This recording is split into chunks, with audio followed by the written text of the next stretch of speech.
Konnichiwa! After posting my photos of our trip in Togakushi Shrine in Nagano, maraming tatanong if I have a video guide of our trip. So I thought of creating one, kaya ito na siya! Tada! We stayed in Nagano for a few days during our winter trip in Japan. And while we were there, natsyempohan kami ng napakalakas na snow.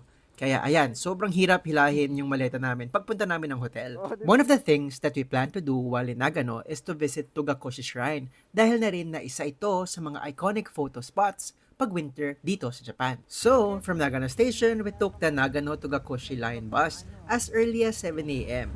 Kitang-kita yung bakas ng lakas ng snow kagabi from the bus window. Ang ganda niya actually.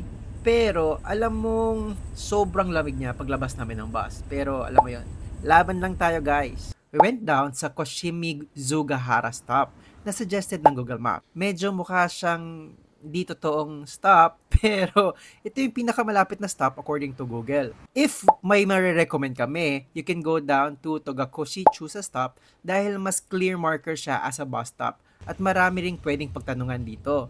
Dito na rin kami sumakay ng bus pa uwi. The whole time, we just relied on Google Maps that we were in the correct route.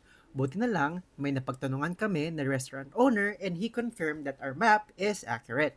We walked around more than an hour from 8:30 a.m. to 9:50 a.m. before reaching Suishinmon or mas kilala bilang the Red Gate. The trek going to Togakushi Shrine was easy. Madami lang talagang snow that time and we hardly saw any signages, so tiwala lang talaga kami kay Google. Finally, when we reach our stop kung saan yung mga famous 400-year-old Japanese cedar trees, sobrang worth it ng view.